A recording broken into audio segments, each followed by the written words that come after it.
The News Watch never stops.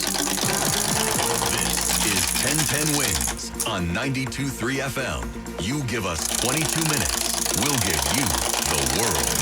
Sunny, 83 degrees, 440. Good afternoon, I'm Ashok Kabbalah. Here's what's happening.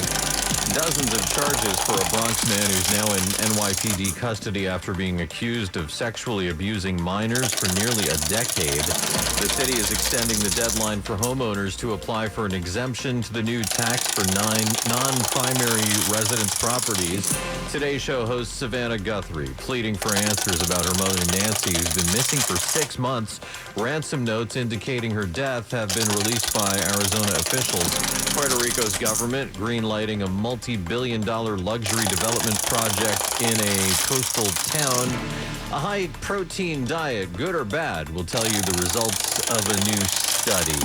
The Mets are hosting the Marlins. Yanks are in Chicago at 7:15. AccuWeather says partly to mostly cloudy, warm, humid tonight, the low 72. Tomorrow, more clouds than sun, breezy, humid with a high of 82. Winton's News Time, 441. Let's get you where you need to go. Here's Andre Farrow. And big delays in lower Westchester County continue on the northbound Spring by Jackson Avenue. There's a crash knocking out one lane. Stick with the thruway, or even Central Avenue would be better than sitting in that. Now, if you're traveling on the westbound side of the Cross County Parkway, Yonkers Avenue area, that is super slow as well. As I mentioned, everything in the Bronx southbound is slow. Southbound, as you come down to the Deegan from Van Cortlandt Park, southbound Bronx River Parkway, and southbound 95 by Bartow Avenue with delays that go back to Connor Street. Matter of fact, as you come down from lower Westchester County and Pelham, there's a stall right before you get to the Hutch area. That's going to slow you down even more. So here's what you need to know about the bridges and tunnels. The inbound George Washington Bridge, a solid 30 minutes. Outbound's around 40 with the cross Bronx delays. 25 minutes in at the Lincoln in Holland. The outbound Lincoln does look pretty good. It's about 15 minutes, 20 minutes of the outbound Holland. Western Spur heading towards it on the westbound side of Route 3 is still a slow ride from the Eastern Spur to MetLife Stadium. The Verrazano Bridge, Brooklyn bound, is heavy. Eastbound Belt in Brooklyn, from Flatbush Avenue to the Queens border, no dice. Inbound Gowanus, terrible from 60th Street up to the Brooklyn Bridge and the Brooklyn Battery Tunnel. Manhattan bound has heavy volume. Westbound across the Kosciuszko on the BQE heading towards the Willie D and Flushing Avenue. Nah, no thanks. Andre Farrow, 1010 Wins, 92.3 FM. One day after the NYPD released a photo of a man wanted for sexually abusing a half dozen kids in the Bronx, an arrest has been made. The alleged predator wanted for sexually abusing kids as young as 10 is off the streets. The NYPD busted 42-year-old Stephen Charles Friday night. The Bronx man is facing a stunning 45 counts of child sex assault, rape, and other heinous abuse. Police say he victimized 5 boys and 1 girl, most of them minors, over an 8-year period that ended in May. Investigators believe the crimes happened throughout the Bronx. No word on how Charles may have zeroed in on the victims. Anyone with information or any other potential victims should contact the NYPD. Suzanne Calucci, 1010 Wins at 92.3 FM. A woman is dead after a hit and run in Queens overnight. Cops say she was hit by a gray Ford Escape near 57th Avenue and 99th Street in Corona around 1:30. Pronounced dead at a nearby hospital. Police are still looking for the driver. The city is extending its deadline for the mayor's pied-à-terre tax exemption. Homeowners now have till September 18th to apply. This comes after a public outcry with property owners saying they've been wrongly targeted as the city works to identify luxury second homes. Around 17,000 received notices. The tax applies to condos worth over $1 million and 1 to 3 family homes valued at $5 million. Mayor Mamdani has said the tax is designed for the richest of the rich.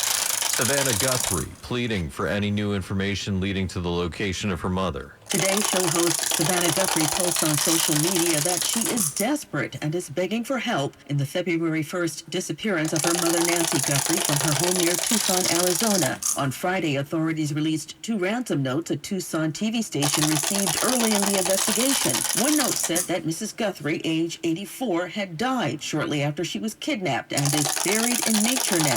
Authorities are hoping that someone will recognize the writing style in the second note. Savannah Guthrie says in her new post that her family wanted to find out what happened to her so that we can give her the dignity of a proper goodbye, a celebration of her remarkable life that she so deserves. I'm Donna Warder.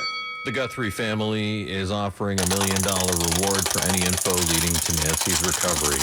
Puerto Rico's government has given the green light to a new $2 billion luxury development project. The plan calls for a hotel, 1,200 homes, 2 golf courses, a school, and a hospital. It'll be built on 2,000 acres in the coastal town of Cabo Rojo.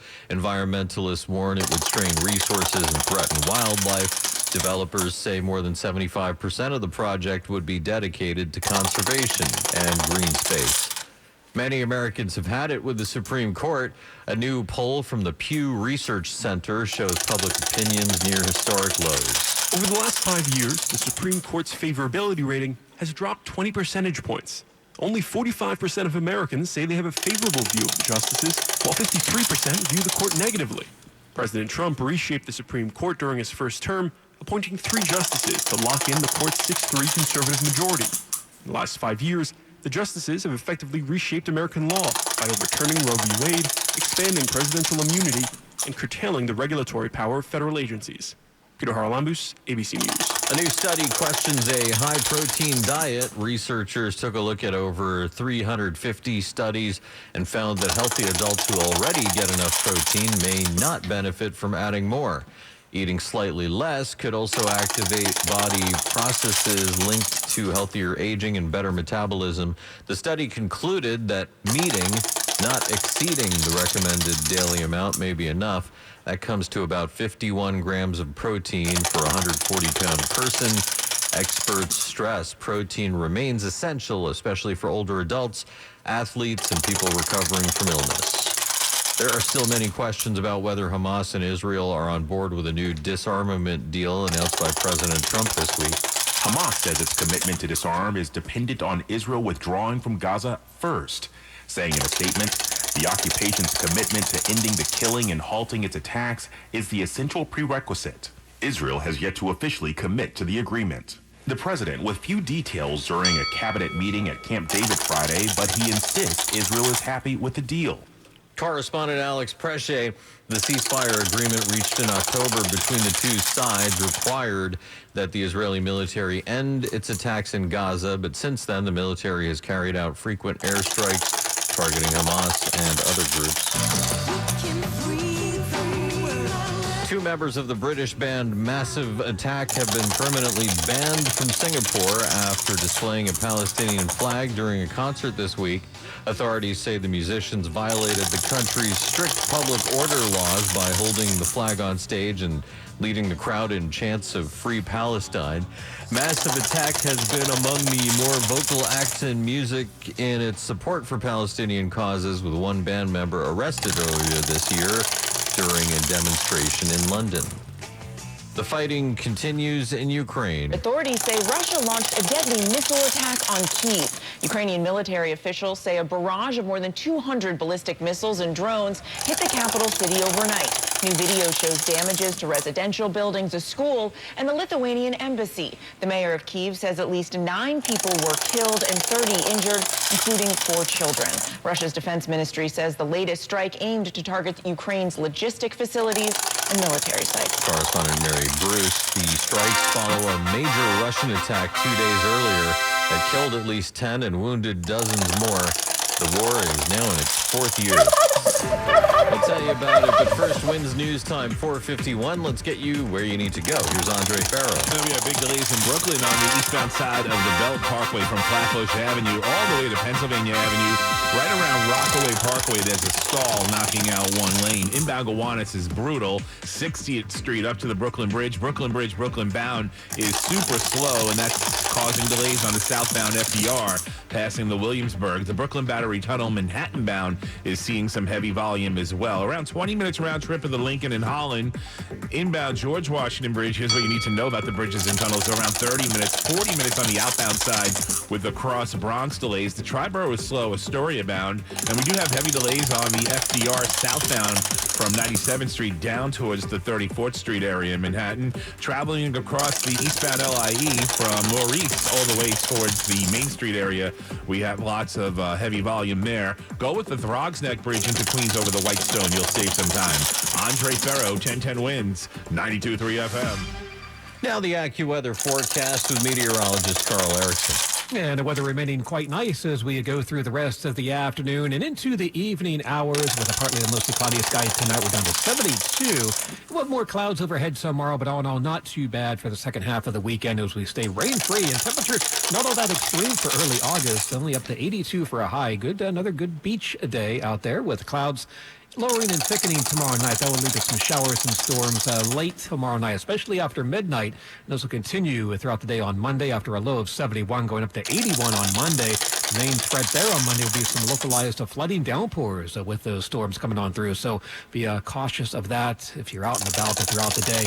And then things will begin to settle down on Tuesday. It could still be an afternoon thunderstorm, just not as widespread, with a high of 82. Currently 83, partly sunny, humidity 56%, and wind south at 14. Repeating the current temperature, 83, heading down to 72 in Midtown. I'm AccuWeather meteorologist Guy Erickson on New York's weather station, 1010 Winds on 92.3 FM. There's a new survey that says many Americans feel corporate leaders are out of touch and want them to focus on lowering costs instead of boosting profits.